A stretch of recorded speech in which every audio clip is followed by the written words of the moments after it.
আমাকে আমাকে ধরতে হবে। আপনি যদি এরকম কোনো কিছু হয়, আমি যদি নিয়ম ভেঙে কোনো কিছু জায়গায় করি আর ওটার জন্য যদি প্লেয়ার্স আর বিসিবি সাফার করে, then I need to be accountable. আমাকে ধরতে হবে যদি এমন কিছু হয়, আমি নিয়ম ভেঙে কিছু করলে যদি বিসিবি ক্ষতিগ্রস্ত হয় তাহলে আমাকে দায়ী করতে হবে।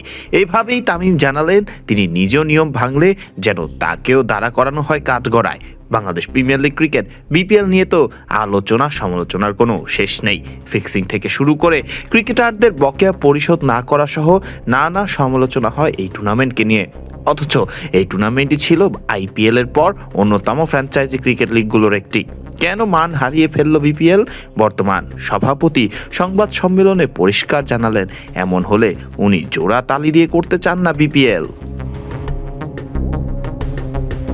প্রথমেই তামিম বলেন, একটি মাত্র সুনামধন্য ফ্র্যাঞ্চাইজি বাদে ব্যাংক গ্যারান্টি নিয়ম মানেনি কেউই। তামিম বলেন, যেটা বললো একটা ফ্র্যাঞ্চাইজি বাদে, যে ফ্র্যাঞ্চাইজি বেশ রেপুটেটেড তারা বাদে বাকি যারা ফ্র্যাঞ্চাইজি ছিল এই জিনিসটা কেউই মেনটেন করেন নাই।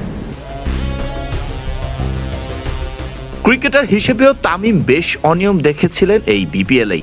এবার সেই তামিম ইকবালই আছেন বিসিবি সভাপতির চেয়ারে।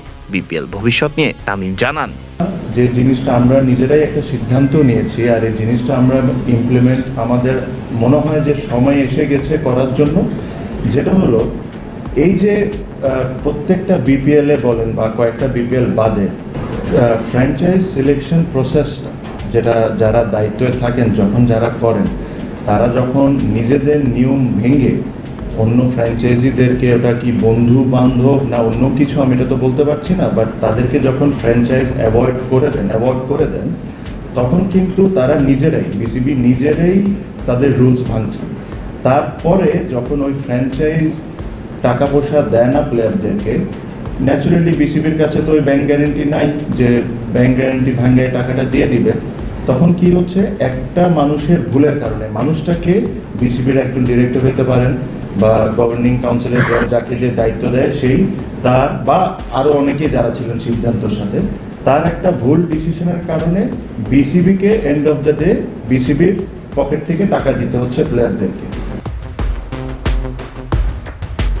তামিমের চোখে জেনে শুনে ভুল করাটা রীতিমতো অপরাধ। বিপিএল এর পেমেন্ট সংক্রান্ত সমালোচনা আলোচনা সবকিছু নিয়ে তামিম বলেন, আপনি মিস্টেকস করতে পারেন, আপনি একটা জিনিস বিল্ড করলেন, আপনি যে প্ল্যানটা করেছেন ওই প্ল্যান হিসাবে ওটা হয় নাই, ওটা ওই রেজাল্টটা দেয়নি, that is a mistake, that is fine.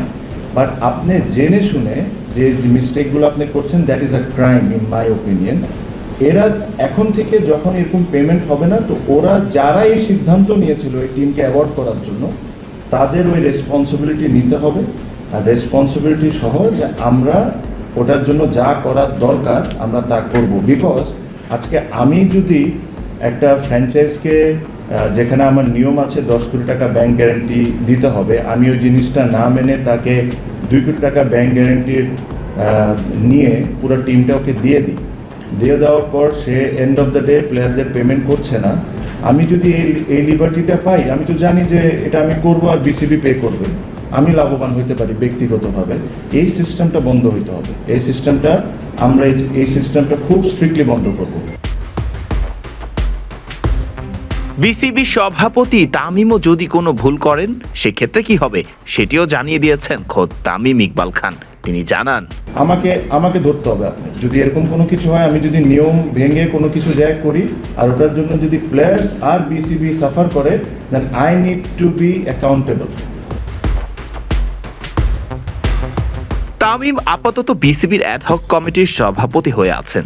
BCB বসের চেয়ারে নির্বাচিত সভাপতি তামিম ইকবাল হলে কেমন হবে তামিমের অধীনে Bangladesh premier league cricket BPL? সেই প্রশ্নের জবাবের জন্যই আপনার অপেক্ষা করতে হবে তামিম ইকবালের নির্বাচিত হওয়া এবং পরবর্তী বিপিএল পর্যন্তই। ফারদিন রহমান সকাল, বিডি ক্রিক টাইম।